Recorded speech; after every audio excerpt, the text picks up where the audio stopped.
He works in our interest because they are important and we need to deal with them. He leads a country with 380 million citizens and fuel prices have doubled from $2.50 to $5. In the midterm elections, I want him to win so he can remain strong by my side and by Israel's side as he has shown recently. You may disagree with him, but don't underestimate or be ungrateful to him. The Israeli minister, alarmed, reveals a secret plan after Trump's election and discloses that the war against Iran could resume at any moment.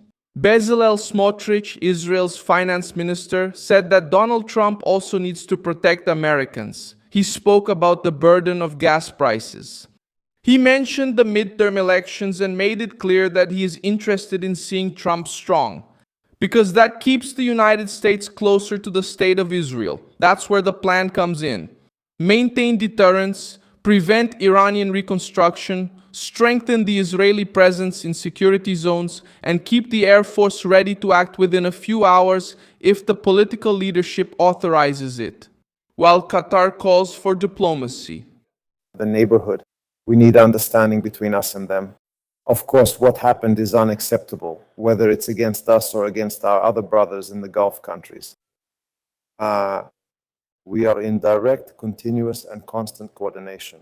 And there is consensus on the vision of starting a dialogue with Iran to resolve all these issues through diplomatic and peaceful means. In the end, we want to see a prosperous region. We want to see the Gulf prosper, and also a prosperous Iran, one that collaborates with the Gulf countries in a constructive way, and that there is a high level of trust and cooperation instead of what these wars have left behind. The White House warns that violence will be met with violence.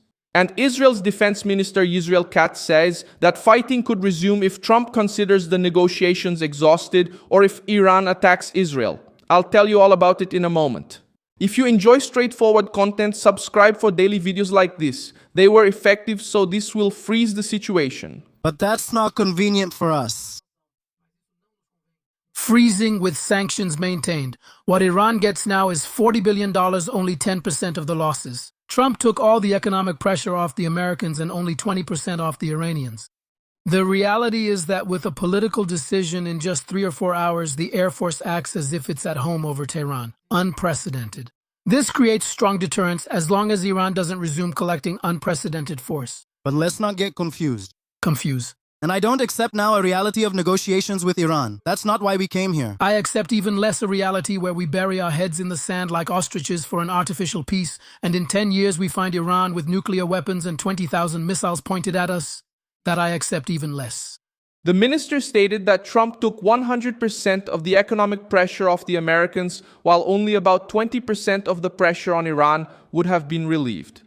His interpretation is that this created room for a pause, but it didn't solve the main problem. For Israel, Iran cannot use diplomatic talks as a shield to buy time, reorganize bases, recover defenses, and come back stronger. Smotrich also stated that Israel would be just one political leadership decision away from operating inside Iranian territory within 3 or 4 hours.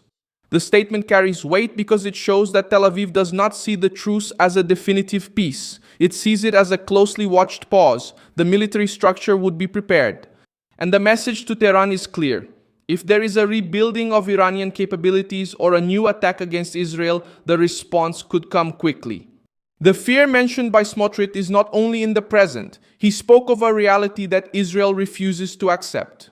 Repeated rounds of fighting with Iran, followed by pauses, promises, and new threats. According to him, Israel did not enter this crisis to pretend calm while the enemy reorganizes its arsenal. The main concern is the scenario 10 years from now, a nuclear Iran with 20,000 missiles aimed at Israel. This is the point that drives the hardline wing of the Israeli government. The White House also toughened its stance after attacks on merchant ships in the region. We are fulfilling our part of the ceasefire. Violence will be met with a response. As Brian said, there were attacks on commercial ships to which the Iramewa, under presidential orders, responded and will continue to respond, but we hope it won't be necessary. The president wants to see peace progress. The American government stated that it was fulfilling its part in the ceasefire, but that attacks against commercial shipping would be met with a response. Vice President J. Vance reinforced Trump's stance by saying that violence will be met with violence. Israel Katz increased the pressure even further by stating that fighting with Iran will resume under two scenarios: if Trump decides that negotiations have been exhausted, or if Iran attacks Israel. Katz said that if Iran attacks, it will be the third war between the parties. If Iran attacks, it will be the third war between the parties. The statement makes it clear that Israel does not want to appear as the side that is hindering the negotiation led by Trump. But it also refuses to remain paralyzed while Tehran tests limits. Katz also stated that Trump linked Iran and Lebanon because he wanted to reach an agreement with Tehran. According to him, this prevented Israel from delivering a decisive blow against Hezbollah in Lebanon. The accusation reveals a tension within the Allied camp itself. Israel respects Trump's political influence, but wants the freedom to destroy Hezbollah structures before the group threatens northern Israel again. Israel's defense minister went further and informed the American command that Israel does not intend to withdraw from the security zones in Gaza, Syria, or Lebanon. This decision shows that the Israeli government treats these areas as barriers against new attacks. The logic is simple. After years of war, rockets, drones, tunnels, and infiltrations, Israel does not want to give up territory only to have to reconquer it with blood later. Samaria is the mountain that dominates this entire region geographically and topographically. And if we are not there, God forbid, Hamas will end up taking over in a second. We saw how quickly Gaza was taken. By establishing 103 settlements and 160 farms with roads, we aim to bring 1 million settlers to Judea and Samaria to prevent pickup trucks in Hana, Hanan, Akfar Saba, Petah Tikva, Tel Aviv, Be'er Sheva, and Afula. And that's true. In Lebanon, the situation became even more sensitive. Israel destroyed a Hezbollah underground structure in southern Lebanon in an operation announced by Israeli authorities. The site was reportedly used to store weapons and launchers. The operation took place amid a U.S. brokered agreement, which provides for a phased Israeli withdrawal, but makes this process conditional on the disarmament of Hezbollah. For Israel, leaving before the disarmament would be giving the group space to regroup. Hezbollah rejected the disarmament demand, and Lebanese leaders allied with the group criticized the agreement. This reinforces the Israeli concern. What seems like an agreement on paper could turn into a trap on the ground if the group remains armed, funded, and connected to Iran. Israel sees Hezbollah as the direct arm of Tehran on the northern border, and not as an ordinary political force within Lebanon. Smotrich also brought the debate to the West Bank. He stated that Hamas could take over the region quickly, just as it happened in Gaza. And he argued for bringing 1 million settlers to prevent this advance. The statement shows that, for the hardline wing of the Israeli government, the territorial dispute is also a security dispute. The West Bank is seen as a strategic area, close to Israeli urban centers. The West Bank is seen as an area for Israelis. Anything there would be treated as an immediate risk. Israel cannot depend on the goodwill of armed organizations.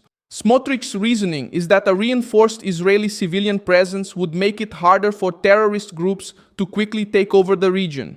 Trump is at the center of this board. According to Smotrich, Trump needs to remain strong in the United States to stay by Israel's side. The statement shows that Israel knows that American domestic politics weighs on decisions in the Middle East. Expensive gasoline, military strain, and electoral pressure can limit any president. Even so, the Israeli government bets that Trump takes the Iranian threat more seriously than his opponents do. A strong Trump keeps Tehran contained, protects Israel diplomatically, and gives more room for military actions if negotiations fail. It's not just about friendship between leaders. It's a matter of survival calculation, strategic alliance, and a race against time. In Brazil, Flávio Bolsonaro followed the same line by stating that, if elected, he will restore relations with Israel, re-establish the ambassador, and move the Brazilian embassy to Jerusalem. While Lula keeps his distance from the Netanyahu government and faces criticism for his statements about Israel, Flávio tries to present himself as someone willing to put Brasilia back on Jerusalem's side. This movement is happening while Israel seeks political support outside the Middle East. After years of tension with international organizations, criticism from left-wing governments, and diplomatic pressure, Netanyahu and his allies are looking to strengthen relations with conservative leaders. Flavio tried to occupy this space in Brazil, presenting a foreign policy more aligned with Israel, the United States, and right-wing governments in South America. The most important detail is that all these movements are connected by the same concern: Iran. Israel does not consider the war against the Iranian axis to be over. It only considers that the political decision has not yet been made. Meanwhile, Hezbollah refuses to disarm, and Iran is testing limits in the Gulf. Hamas continues to be treated as the main threat in Gaza and the West Bank. And Israel is trying to prevent each front from erupting again at the same time. Thank you very much for watching this video until the end. Support our project and contribute financially through the Pix key that appears on your screen. We are an independent channel focused on keeping you informed and telling you the truth. Your contribution helps us keep going.